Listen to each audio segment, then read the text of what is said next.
Good evening, everyone. It's Anik Bashar from the PhD third year of Biological Science and Engineering in IIT Kanpur. And today's lecture will be the fourth lecture of ecosystem.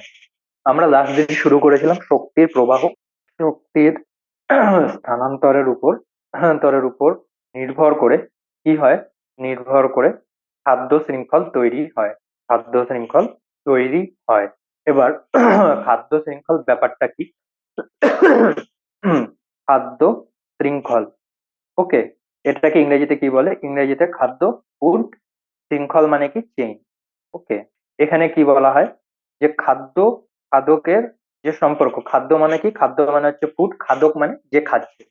খাদ্য এবং খাদকের সম্পর্কের উপর ভিত্তি করে কোনো ইকোসিস্টেমে শক্তির যে রূপ স্থানান্তর দেখা যায়, স্থানান্তর বা ট্রান্সফরমেশনও বলতে পারো, স্থানান্তর দেখা যায়, তাকে কি বলে? তাকে বলে খাদ্য শৃঙ্খল, বা এটাকে কি বলে? Food chain. ওকে, বা ফুড চেইন। এর আগের দিনও তোমাদেরকে বলছিলাম যে শক্তির স্থানান্তরটা কিন্তু এটাই, এরকম ভাবে শক্তির স্থানান্তর হচ্ছে। গেল? তো এবার কথা হচ্ছে গিয়ে যে এরকম ভাবে শক্তির যে স্থানান্তর হয়, তাতে কয় রকমের খাদ্য শৃঙ্খল দেখা যায়। তো খাদ্য শৃঙ্খল যা রয়েছে, খাদ্য শৃঙ্খল বা ফুড চেইন, একে কি করা হয়? একে দুভাগে ভাগ করা যায়। একটা হচ্ছে গিয়ে গ্রেজিং, গ্রেজিং খাদ্য শৃঙ্খল। আর একটা হচ্ছে গিয়ে কি? ডেট্রিটাস, ডেট্রিটাস খাদ্য শৃঙ্খল। এবং গ্রেজিং খাদ্য শৃঙ্খলও দু রকমের হয়ে থাকে। একটাকে বলা হয় প্রিডেটর চেইন, অপরটাকে বলা হয় প্যারাসিটিক চেইন। গেল? তো আজকে আমরা যে খাদ্য শৃঙ্খল নিয়ে ডিসকাশন করব, সেখানে আমরা কি পড়ব? গ্রেজিং খাদ্য শৃঙ্খল, ডেট্রিটাস খাদ্য শৃঙ্খল, প্রিডেটর খাদ্য শৃঙ্খল এবং প্যারাসিটিক চেইন খাদ্য শৃঙ্খল। গেল? তো এরা কি বলে, এদের টার্মিনোলজি গুলো কি কি, সেই সম্পর্কে প্রথমে আমরা দেখব। প্রথমে আমরা কি করব? প্রথমে আমরা যেটা দিয়ে শুরু করব সেটা হচ্ছে গিয়ে গ্রেজিং খাদ্য শৃঙ্খল। গ্রেজিং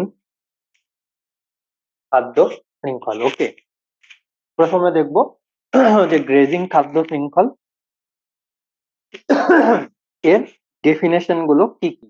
ওকে, তো মেনলি দেখা যায় যে আহ, সবুজ উদ্ভিদ, যেটা আমরা ন্যাচারালি আমাদের চোখের সামনে দেখি, যে সবুজ উদ্ভিদ মেনলি সালোক সংশ্লেষ পদ্ধতিতে কি করে?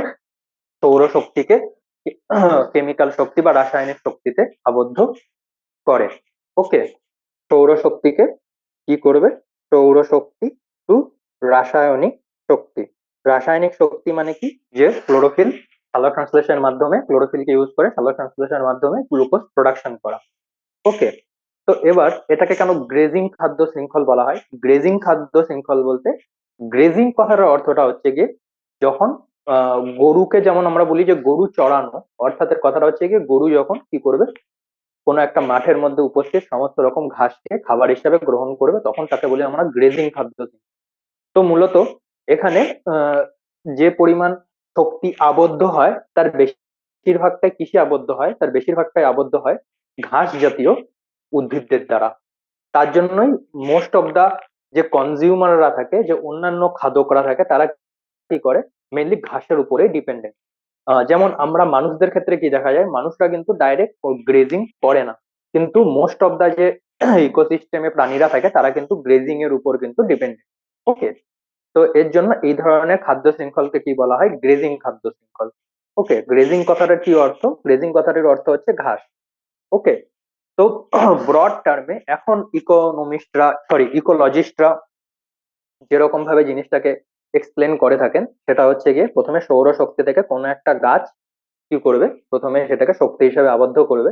সেই গাছের উপর কি হচ্ছে? গাছের উপর কে ভক্ষণ করছে? প্রাইমারি কনজিউমার কে, প্রাথমিক খাদকটা কে? এখানে প্রাথমিক খাদক হচ্ছে কোনো একটা পোকা, যেমন এখানে কি আছে? ঘাস ফড়িং, বা একে আমরা কি বলি? পঙ্গপাল বা গ্রাসহপার। ওকে, ঘাস ফড়িং। ঘাস ফড়িং এর উপর কে প্রিডেশন করতে পারে? সেটা হচ্ছে গিয়ে ইঁদুর। ইঁদুরকে আমরা কি বলবো? ইঁদুরকে আমরা বলবো গৌণ খাদক। ইঁদুরের উপর কে খাদ্য করেছে? একে বলা হয় প্রগৌণ খাদক। এবার এই যে সাপ রয়েছে, যে ইঁদুরকে খাদ্য হিসেবে ভক্ষণ করে, এর উপর কে খাদ্য গ্রহণ করছে? বাজ পাখি ধরে নাও, বা ইগল। এটা কি? এটা হচ্ছে গিয়ে প্রগৌণ প্রগৌণ খাদক, কিন্তু প্রগৌণ গৌণ খাদক, কিন্তু এটাকে কি বলা হয়? একে আমরা চতুর্থ শ্রেণীর খাদক বলতে পারি, কিন্তু কথাটা হচ্ছে প্রাথমিক গৌণ প্রগৌণ আবার গৌণ প্রগৌণ এরকম কিছুটা প্রবলেমেটিক হয় টার্মিনোলজি গুলো, এর জন্য একে কি বলা হয়? চতুর্থ শ্রেণীর খাদক। ওকে, যে প্রাথমিক খাদক, গৌণ খাদক, প্রগৌণ খাদক, চতুর্থ শ্রেণীর খাদক, ঠিক আছে।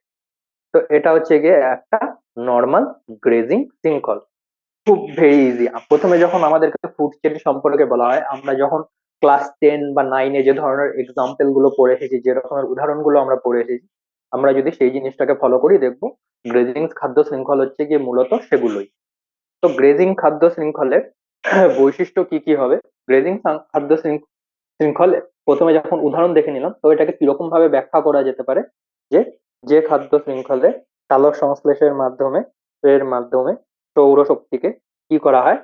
রাসায়নিক শক্তিতে আবদ্ধ করা হয়। কাদের দ্বারা? উদ্ভিদদের দ্বারা, সবুজ উদ্ভিদদের দ্বারা। এই সবুজ উদ্ভিদ বলতে গেলে এখানে সবুজ উদ্ভিদদের সাথে কিন্তু সালোক সংশ্লেষকারী ব্যাকটেরিয়ার কথাও কিন্তু বলা হচ্ছে, ঠিক আছে। সৌরশক্তিকে রাসায়নিক উদ্ভিদদের দ্বারা এবং শক্তি একমুখী ভাবে প্রথমে প্রাথমিক খাদক এবং পরে উচ্চ শ্রেণীর খাদকে স্থানান্তরিত তড়িত হয়। তো এটাকে আমরা এর ডেফিনেশন বলতে পারি, কিন্তু এই যে ডেফিনেশনটা আছে, সেটাকে এবার আমরা কি করব? ধীরে ধীরে ধীরে ধীরে এর বৈশিষ্ট্যগুলো সম্পর্কে জানবো। ওকে, ধীরে ধীরে আমরা এর বৈশিষ্ট্য সম্পর্কে জানবো। তো এর বৈশিষ্ট্য কি কি? এর বৈশিষ্ট্য হচ্ছে গিয়ে এক নাম্বার হচ্ছে গিয়ে সমস্ত রকম ভাবে শক্তির জন্য সূর্যের উপর নির্ভরশীল। গেল? এটা কি হচ্ছে? বলা হচ্ছে যে যত রকমের গ্রেজিং শৃঙ্খলে কি দেখা যায়? প্রথমে তো সূর্য, সূর্য যদি এখান থেকে কাট হয়ে যায়, এই গ্রেজিং শৃঙ্খল কিন্তু একদমই চলবে না। অর্থাৎ এই যে শৃঙ্খলটা রয়েছে, যেটাকে আমরা কি বলা হচ্ছে যে গ্রেজিং ফ্রুট চেইন বা গ্রেজিং ফ্রুট, এরা কি বলছে? সমস্ত রকম ভাবে সূর্যের উপর নির্ভরশীল। তো সূর্যের আলো কখন কোনো একটা গ্রেজিং শৃঙ্খলের উপর কিন্তু প্রচুর প্রভাবিত করে। এই কথাটার অর্থটা কি? অর্থটা হচ্ছে গিয়ে এমনটা তো কোনোদিন হবে না বা ওরকম ভাবে আমরা কোনোদিন জাজ করতে পারি না যে কোনো একটা জায়গায় সূর্য আর নেই। তো এবার গ্রেজিং শৃঙ্খলের কি হবে? সেটা যেমন একটা হাইপোথেটিক্যাল কন্ডিশন, সূর্য নেই, এরকমটা হয় না। আসলে ব্যাপারটা কি? ব্যাপারটা হচ্ছে গিয়ে গ্রেজিং শৃঙ্খল যেহেতু ডাইরেক্টলি সূর্য থেকে শক্তি আরোহণ করে, কোন রকম অন্য পদ্ধতিতে শক্তি উৎপাদন করে না, তো এর জন্য কি হয়? যে এরা এই শৃঙ্খলের বাকি যে প্রাণীরা রয়েছে, তারা কিন্তু পরোক্ষ এবং প্রত্যক্ষ ভাবে সূর্যের সাথে একটু বেশি কানেক্টেড। অর্থাৎ সূর্যের যদি ইন্টেন্সিটি, অর্থাৎ কোনোদিন রোদ্রু বেশি উঠলো, কোনোদিন কম উঠলো, বা একটানা অনেকদিন সূর্যের দেখা মিলছে না, অর্থাৎ আকাশ মেঘলা রয়েছে, তাহলে কিন্তু গ্রেজিং খাদ্য শৃঙ্খল যা রয়েছে সেটা কিন্তু খুব প্রভাবিত হয়, অর্থাৎ তার মধ্যে এফেক্ট দেখা যাবে, তার মধ্যে পরিবর্তন দেখতে পারবে। অর্থাৎ সূর্যের সাথে, সূর্যের ওপর এরা একটু বেশি ডিপেন্ডেন্ট। ওকে, কথাটার অর্থ হচ্ছে অনেকটা এরকম। কথাটার অর্থ কিন্তু এরকম না যে এরা শক্তির জন্য সূর্যের উপর নির্ভরশীল, এবং অন্যান্য যে খাদ্য শৃঙ্খল গুলো আজকে আমি পড়াবো বা পরে পড়াবো, সেগুলো হচ্ছে গিয়ে সূর্যের উপরে নির্ভরশীল না। সূর্যই সমস্ত শক্তির উৎস পৃথিবীতে। এখানে শুধু এটুকু মনে রাখতে হবে যে এই নির্ভরশীল কথাটার অর্থ হচ্ছে কি সূর্যের আলো দ্বারা প্রচন্ড ভাবে প্রভাবিত হয় অন্যান্য খাদ্য শৃঙ্খলের অর্গানিজম গুলোকে থেকে বেশি পরিমাণে। ওকে, দ্বিতীয়টা কি বলেছে? দ্বিতীয়টা বলেছে শক্তি সব সময় জোগাড় দেওয়া, শক্তির সবসময় যোগান দেওয়া হতে থাকে। এই কথাটির অর্থটা কি? এই কথাটির অর্থটা হচ্ছে গিয়ে যে থেকে ধীরে ধীরে সূর্য থেকে কি বলে, সূর্য রশ্মি থেকে গাছেরা প্রত্যেকদিন ফটোসিনথেসিস করছে, সেখান থেকে নতুন গাছ জন্মাচ্ছে। তো এই যে গ্রেজিং খাদ্য শৃঙ্খলটা থাকে, এরা কি করে? এরাই এই খাদ্য শৃঙ্খলই কোনো ইকোসিস্টেমের সমস্ত শক্তির উৎস। আমি তোমাদেরকে এরপরে ডেট্রিটাস ফুড চেইন বা ডেট্রিটাস খাদ্য শৃঙ্খল পড়াবো, সেখানে কিন্তু কি দেখা যাবে? সেখানে কিন্তু আলাদা করে কোনো উৎপাদন হচ্ছে না, সেখানে কি হয়? ডেট্রিটাসের উপর ডিপেন্ড করে ধীরে ধীরে ধীরে ধীরে ধীরে একটা খাদ্য শৃঙ্খল তৈরি হয়। কিন্তু ডেট্রিটাস নিজের যে ডেট্রিটাসের মধ্যেকার যে শক্তি রয়েছে, সেটা কিন্তু কোনো না কোনো এক সময় সূর্য থেকে কোনো এক সবুজ উদ্ভিদের দ্বারা আবদ্ধ করা বা আত্তীকরণ করা শক্তিরই কথা বলা হয়। তো কোনো একটা ইকোসিস্টেম এরকম হলো যেখানে গ্রেজিং খাদ্য শৃঙ্খল এবং ডেট্রিটাস খাদ্য শৃঙ্খল দুটো একসাথে চলছে। প্রাইমারি শক্তির উৎস বা একমাত্র শক্তির উৎস কিন্তু সেখানে গ্রেজিং খাদ্য শৃঙ্খলের উৎপাদকরা, অর্থাৎ সবুজ উদ্ভিদ। এবার ডেট্রিটাসরা কি করে, সে সবুজ উদ্ভিদ বা কোনো একটা কনজিউমার প্রাথমিক খাদক বা গৌণ খাদকের দেহাবশেষ মৃত্যুর পর যেটা থাকে সেটার উপর ডিপেন্ড করে তৈরি হয়। তো এই কথাটার অর্থ হচ্ছে যে কোনো একটা ইকোসিস্টেমে যত রকমের খাদ্য শৃঙ্খলই থাকুক না কেন, একমাত্র গ্রেজিং খাদ্য শৃঙ্খলের উৎপাদকরাই শক্তি আবদ্ধ করতে পারে, বাকিরা কিন্তু কেউ শক্তি আবদ্ধ করতে পারে না। বুঝতে পারলে? এটা হচ্ছে গ্রেজিং খাদ্য শৃঙ্খলের অন্যতম একটি বৈশিষ্ট্য। 3 নম্বরটা কি হতে পারে? 3 নম্বরটা বলা হয় যে এখানে যে শক্তির আবদ্ধকরণটা ঘটে সেখানে কি হয়, উদ্ভিদেরা কি করে, প্রচুর পরিমাণে অন্যান্য নিউট্রিয়েন্টকেও আবদ্ধ করে। কথাটার অর্থটা কি? বলা হয় যে গ্রেজিং খাদ্য গ্রেজিং খাদ্য শৃঙ্খল কি করে, অজৈব পুষ্টি পদার্থের আত্তীকরণ করায়। অর্থাৎ আমাদের যদি একটা পুষ্টি উপাদানের একটা লিস্ট হয়, যেরকম CHON, এই যে এই চারটি রয়েছে, এই চারটি সব জায়গায় লাগে। এরপরে কি আছে, পটাশিয়াম, সোডিয়াম, Mg, Mn, এরকম করতে করতে ক্যালসিয়াম, Fe, সালফার, ফসফরাস, এই যে এই নিউট্রিয়েন্টস গুলো আছে, এই নিউট্রিয়েন্টস গুলো কি হয়, গ্রেজিং খাদ্য শৃঙ্খলে কোনো একটা খাদ্যের মধ্যে যুক্ত হয়। অর্থাৎ আমি কি বলতে চাইছি, একটু মনোযোগ দিয়ে শুনবে, যে অনেক সময় এরকম বলা হয় যে এরকম লিফি ভেজিটেবল বা শাকের মধ্যে কি থাকে, প্রচুর পরিমাণে নিউট্রিয়েন্ট থাকে, সালফার থাকতে পারে, ফসফরাস থাকতে পারে, বা Fe থাকতে পারে। এবার এই যে এই অজৈব যৌগগুলো, এলিমেন্ট গুলো রয়েছে, এদেরকে খাদ্যের সাথে কি করাতে হবে তোমাকে, আত্তীকরণ করাতে হবে। কারণ ডাইরেক্ট লোহা তো আমরা হজম করতে পারবো না, সেই হিসাবে হলে পরে তো আমরা লোহার রড তুলে খেয়ে নিতাম, কিন্তু সেটা যেমন পসিবল না। তো কিন্তু আমাদের বডিতে কি প্রয়োজন, লোহার প্রয়োজন আছে, ফসফরাসের প্রয়োজন আছে, সালফারের প্রয়োজন আছে। এই জিনিসগুলোকে আমরা কি করি, যখন এরা অজৈব হিসাবে থাকে, যেমন সালফারের কোনো একটা অজৈব যৌগ যেমন H2SO4 বা CuSO4 হলো, তখন আমরা কিন্তু সেগুলোকে খাদ্য হিসাবে গ্রহণ করতে পারি না। অজৈব যৌগের মধ্যে কেবল NaCl খুব অল্প পরিমাণ জিনিসই রয়েছে যেটাকে আমরা খাদ্য হিসাবে ডাইরেক্ট বডির মধ্যে গ্রহণ করতে পারি।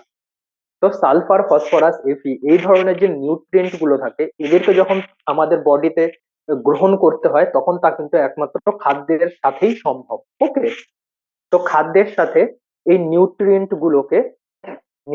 গুলোকে যে জোড়া লাগানোর কাজগুলো হয়, অর্থাৎ খাদ্যের সাথে নিউট্রিয়েন্টকে যে যোগ করা হয়, খাদ্যের সাথে নিউট্রিয়েন্টকে আত্তীকরণ করবার কাজ এই শৃঙ্খলে হয়ে থাকে।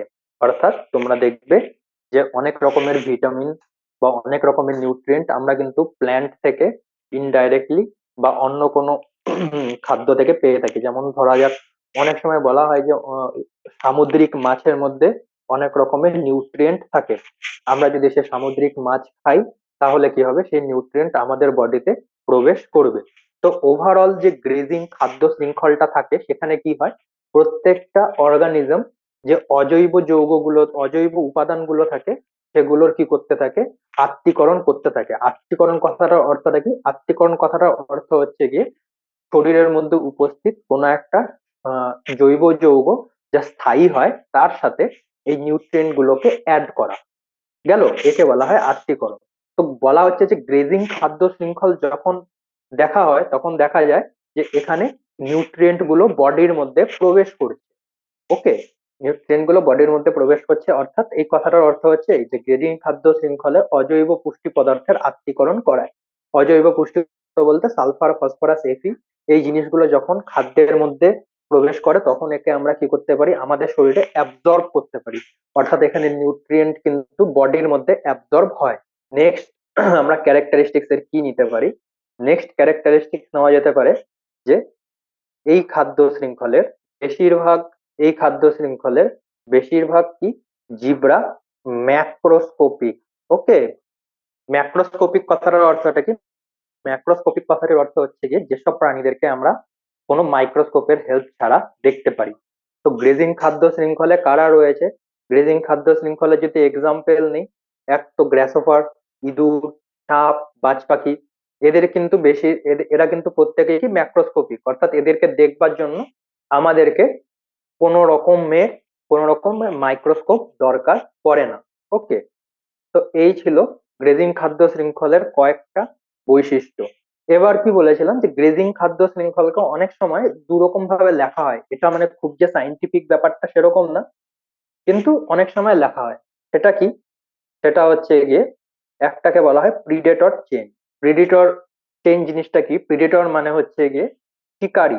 তো এই যে খাদ্য শৃঙ্খলটা চলবে, এটা কিরকম হবে? এখানে শিকার এবং শিকারীর মধ্যেকার সম্পর্কের উপর ডিপেন্ড করে এই গ্রেজিং খাদ্য শৃঙ্খলটা হবে। কিরকম হবে?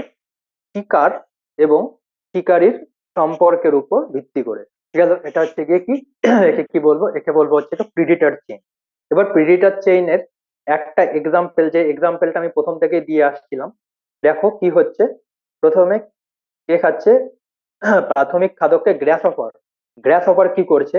এই যে গাছ আছে, এই গাছের উপর কি করছে? শিকার করছে। এটা আমি তোমাদেরকে লাস্ট চ্যাপ্টারে যখন অর্গানিজম এবং পপুলেশন বোঝানো হয়েছিল তখন কিন্তু বলা হয়েছিল কি, যে এই গ্রাসহপাররা যে সরি, যখন হার্বিভোররা কোনো ভেজিটেবল বা ভেজিটেশনের উপর খাদ্য গ্রহণ করে তখন তাকে কি বলা হয়? তাকে এক রকমের প্রিডেশনই বলা হয়। অর্থাৎ আমি কি বলছিলাম, যে ছাগল বা হরিণের মতো প্রাণী যাদেরকে আমরা নর্মালি প্রে বলি, অ্যাকচুয়ালি কিন্তু লার্জার পার্সপেক্টিভে তারাও কিন্তু এক রকমের শিকারী, কিন্তু তাদের শিকার হচ্ছে গিয়ে সবুজ উদ্ভিদেরা। ওকে, তো এখানে সবুজ উদ্ভিদের ওপর কে শিকার করছে? গ্রাসহপার বা গঙ্গা, যেটাকে বলা হয় ঘাস ফড়িং। ঘাস ফড়িংকে কে খাদ্য হিসাবে গ্রহণ করছে? ইঁদুর। ইঁদুরকে খাদ্য হিসাবে গ্রহণ কে করছে? ইঁদুরের শিকারী সাপ।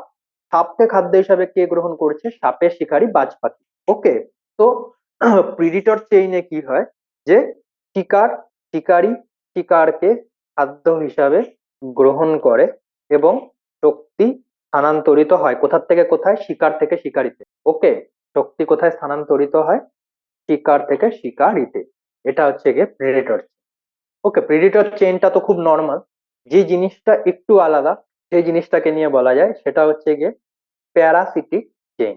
এবার প্যারাসিটিক চেইনের ক্ষেত্রে তোমরা একটা কথা চিন্তা করবে, যেমন ধরা যাক মানুষ আছে। মানুষ কি? মানুষ হচ্ছে গিয়ে সর্বভুক প্রাণী। এরা হচ্ছে গিয়ে যে কোনো অনেক বিভিন্ন রকমের খাদ্য থেকে এরা খাদ্য গ্রহণ করতে পারে। এরা কখনো কখনো শিকারী প্রাণীদেরকেও খাদ্য হিসাবে গ্রহণ করতে পারে, কখনো কখনো ডাইরেক্ট ভেজিটেবলকেও খাদ্য হিসাবে গ্রহণ করতে পারে। একটা এদের যে স্পেকট্রা অফ ফুড কনজামশন সেটা কিন্তু অনেকটা বড়। এমনটা না যে মানুষেরা শুধু হার্বিভোর হয়, আবার এমনটাও না যে এরা কার্নিভোর হয়। এরা দু রকমের ফুড সোর্স থেকে নিউট্রিশন অ্যাবজর্ব করতে পারে। এটা একটা মানুষের ক্ষমতা, যে মূলত যত রকমের উন্নত প্রাণীরা রয়েছে যারা একটা ইকোসিস্টেমে পাওয়া যায় তারা কিন্তু বেশিরভাগই সব ফুড চেইনের উপরে বসবাস করে। তো সেটা বড় কথা না, কিন্তু এই মানুষটার কি আছে? ধরা যাক অনেক লম্বা লম্বা চুল রয়েছে এবং সেই চুলের মধ্যে কি থাকতে পারে? লাইস বা উকুন। গেল। এবার এই উকুনের জন্য কি হতে পারে? এই উকুনের জন্য হোস্ট কে? হোস্ট হচ্ছে গিয়ে মানুষ। এবার মানুষ এবার মানুষ বিভিন্ন জায়গা থেকে খাদ্য গ্রহণ করে যে পরিমাণ শক্তি নিজের বডিতে গ্রহণ করছে, শক্তি যে পরিমাণ নিজের বডিতে এরা নিচ্ছে, সেখান থেকে কি করছে? উকুন বা লাইস যে জিনিসটা রয়েছে সেটা কি করছে? সেটা ধীরে ধীরে মানুষের কি করে, এরা এরা চুলের মধ্যে যায় এবং উপরের চামড়ার ভেতর থেকে কি করে? রক্তনালী থেকে রক্ত পান করে। তো এই যে উকুনরা রয়েছে এটা কি করেছে? এটা মানুষকে হোস্ট হিসাবে ব্যবহার করে এবং নিজে কি করে? প্যারাসাইট, যেটাকে বলা হয় প্যারাসাইট বা পরজীবী, পরজীবীর মতো জীবন নির্বাহ করে। তো এটা কি রকমের ব্যবস্থা সেটা সম্পর্কে একটু দেখা যাক। সাপোজ যেখানে যে এক্সাম্পলটা রয়েছে এটা কি? এটাকে ধরা যাক হচ্ছে গিয়ে গ্রিন ট্রি। এরা কি করছে? এরা সূর্য থেকে এরকম এরকম সূর্য থেকে এরা শক্তি আরোহণ করে, সূর্য থেকে শক্তি আরোহণ করছে। এই গাছে ধরা যাক অনেক রকমের ফল আছে। ওকে, এই ফলের মধ্যে কি করে? সেখান থেকে পাখিরা, সাপোজ পাখিরা ফল খাচ্ছে। ওকে, পাখিরা ফল খাচ্ছে এবং সেই পাখিরা কোথা থেকে ফল খাচ্ছে? গাছের ফল খাচ্ছে। অর্থাৎ পাখিরা কি করছে? প্রডিউসার থেকে কি হচ্ছে? শক্তির কিন্তু স্থানান্তর হচ্ছে কোথায়, হার্বিভোরসদের মধ্যে। এবার এই যে পাখিরা রয়েছে, এই পাখিদের কি হচ্ছে, পালকের আড়ালে কিছু কি হবে, এরকম ছোট ছোট পোকারা বসবাস করে, যারা কি করে, যারা পাখিদের ওই বিভিন্ন পালকের নিচে বসে ওরা কি করে, বিভিন্ন রকমের মানুষের ক্ষেত্রে যেমন উকুন রক্ত খায়, এরাও সেরকম পাখিকে পোষক হিসাবে ব্যবহার করে সেখান থেকে কি করছে, শক্তি আরোহণ করছে। ওকে, যেরকম কি হতে পারে, যেমন আমরা বিভিন্ন রকম ভাবে খাদ্য গ্রহণ করি, এবং সেই খাদ্য গ্রহণ করার থেকে কি হতে পারে, মশা আমাদের বডি থেকে কি করে রক্ত পান করে নিজেদের শক্তির চাহিদা মেটায়। ওকে, তো মশা হচ্ছে গিয়ে এক রকমের প্যারাসাইট ধরা যেতে পারে। এবার এই প্যারাসাইটদের মধ্যে কি হয়, হাইপার প্যারাসাইটিজমটা কি সেটা আমি তোমাদেরকে আগে পড়িয়েছিলাম, যে প্যারাসাইটের মধ্যে যখন কোনো প্যারাসাইট থাকে, ধরা যাক এই পোকাগুলোর ভেতরে পেটের মধ্যে এই ব্যাকটেরিয়া গুলো বসবাস করছে, এই পোকা এই ব্যাকটেরিয়া গুলো এই পোকাগুলোর পেটের মধ্যে অবস্থিত, এরাও কি করছে, এরা হচ্ছে গিয়ে এই যে এই প্যারাসাইট গুলো রয়েছে এদের মধ্যে থেকে শক্তি বা খাদ্য আরোহণ করছে। তো হাইপার প্যারাসাইট হচ্ছে আরো উপরে। তো প্রডিউসার থেকে প্রথমে হার্বিভোরস, হার্বিভোরস থেকে তারপর কি হচ্ছে প্যারাসাইট, এবং প্যারাসাইট থেকে তারপর কি হাইপার প্যারাসাইট। এখানে হার্বিভোর, এবার দেখা গেল এরকমটাও হতে পারে, এটা সরি, তোমাদেরকে আর একটা এক্সাম্পল দিয়ে জিনিসটাকে বোঝানোর চেষ্টা করি যে প্যারাসিটিক শক্তির ব্যাপারটা কি। প্রথমে ধরা যাক সবুজ উদ্ভিদ গেল, সবুজ উদ্ভিদের উপর কি হচ্ছে, সবুজ উদ্ভিদের উপর হচ্ছে গিয়ে নর্মাল পোল্ট্রি বার্ড যারা রয়েছে তারা কি করে, তারা খাদ্য সংগ্রহ করে। ঠিক আছে, পোল্ট্রি বার্ড যারা রয়েছে তারা হচ্ছে গিয়ে সবুজ উদ্ভিদ থেকে খাদ্য সংগ্রহ করলো। পোল্ট্রি বার্ডের উপর কারা খাদ্য সংগ্রহ করবে, সেটা হচ্ছে গিয়ে ডেল, এখানে যে ডেলটা ব্যবহার করেছি এই ডেলটা মানে হচ্ছে গিয়ে শক্তি।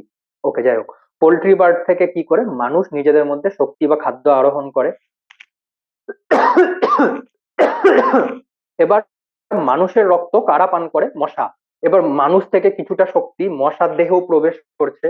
এই মশার দেহে কারা আছে, মশার দেহে আছে হচ্ছে গিয়ে ম্যালেরিয়া জীবাণু, যারা কি করছে, মশা থেকে শক্তি আরোহণ করছে। অর্থাৎ সবুজ উদ্ভিদ, সবুজ উদ্ভিদ থেকে হার্বিভোর, হার্বিভোর থেকে কার্নিভোর, কার্নিভোর থেকে আসলো প্যারাসাইট, প্যারাসাইট থেকে আসলো হাইপার প্যারাসাইট। এবার হাইপার প্যারাসাইট যেটা তোমাদের আগেও বলা হয়েছিল বলে রাখি, এরা কি, প্যারাসাইটের দেহে, প্যারাসাইটের বডিতে যে জীবেরা পরজীবী হিসাবে বসবাস করে, পরজীবী হিসেবে বসবাস করে, তাদের বলে কি হাইপার প্যারাসাইট, অর্থাৎ প্যারাসাইটেরও প্যারাসাইট। ওকে, তো এরা হচ্ছে কি হাইপার প্যারাসাইট।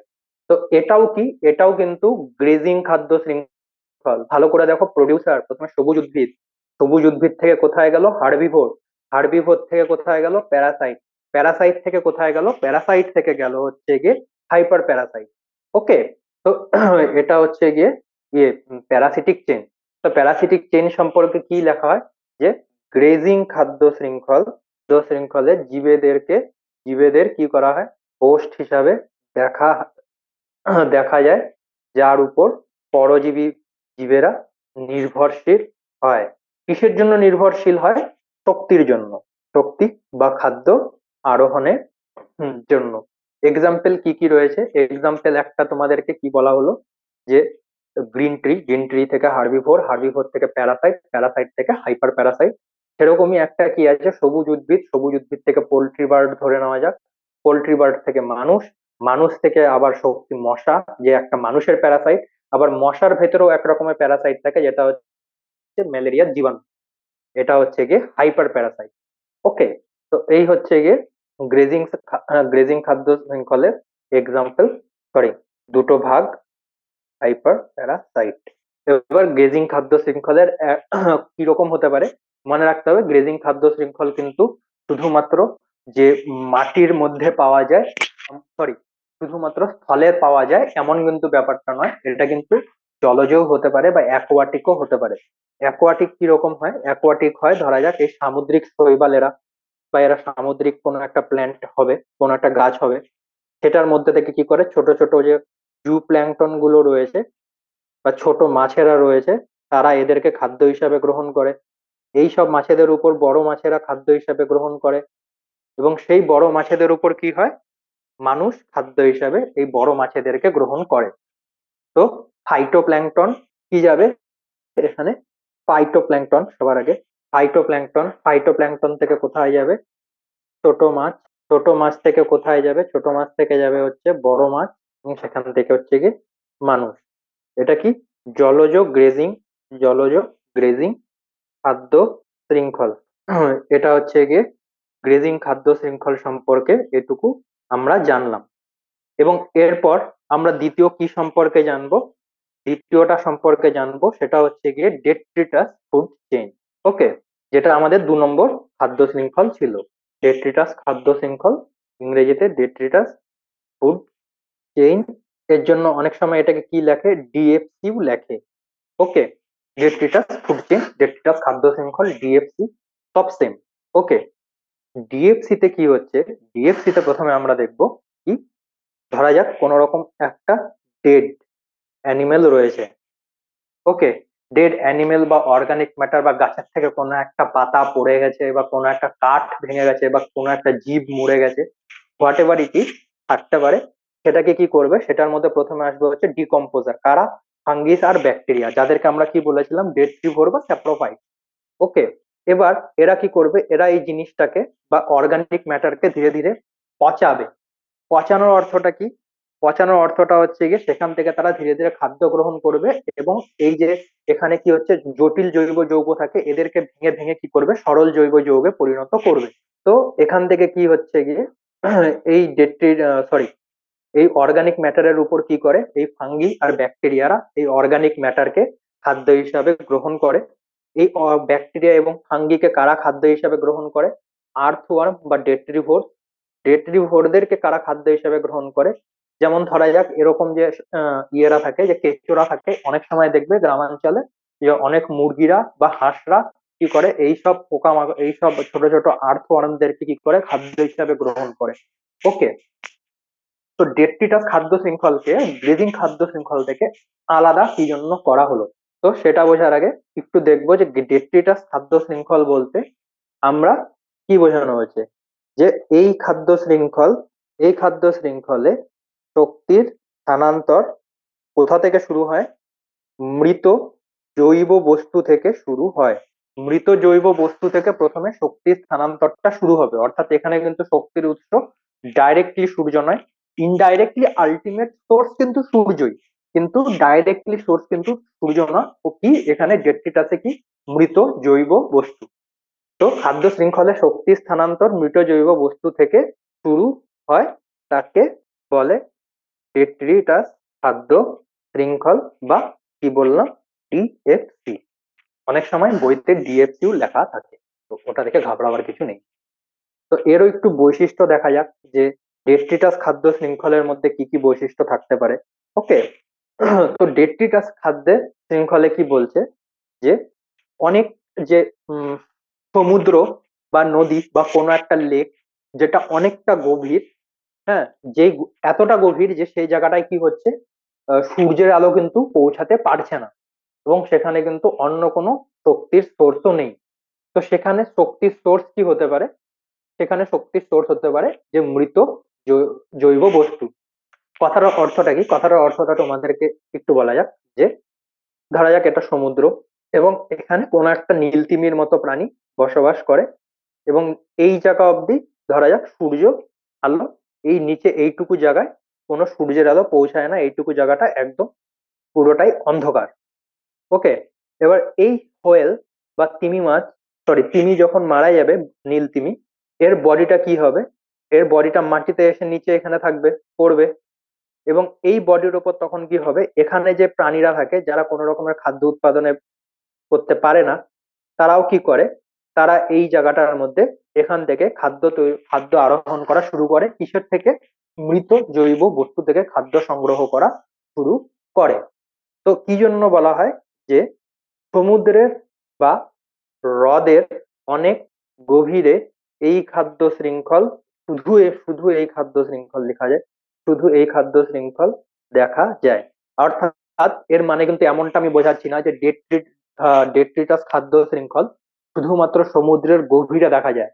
কথাটা ভালো করে শোনো, সমুদ্রে বা হ্রদের গভীরে যদি, যেখানে সূর্যের আলো পৌঁছায় না এবং কোন রকমের হাইড্রোথার্মাল ভেন্ট, যেটা আগের দিন বলা হয়েছিল, এরকম কোনো জিনিসপত্র নেই, সেখানে কিন্তু যদি কোনো রকমের শক্তি স্থানান্তর বা খাদ্য শৃঙ্খল চলছে, সেটা শুধুমাত্র ডেট্রিটাস খাদ্য শৃঙ্খলই হতে পারে।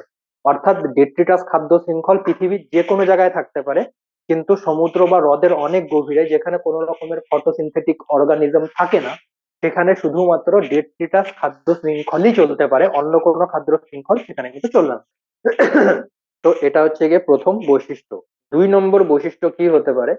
2 নম্বর বৈশিষ্ট্য হতে পারে যে এক খাদ্য স্তর থেকে অন্য খাদ্য স্তরে, অর্থাৎ প্রাথমিক খাদক থেকে অন্য খাদক, এক খাদ্য স্তর থেকে অন্য খাদক স্তরে শক্তির যে স্থানান্তর হয়, তা খুব সঞ্চয়ী বলাটা সঠিক হবে না, এখানে বলা উচিত এফিসিয়েন্ট।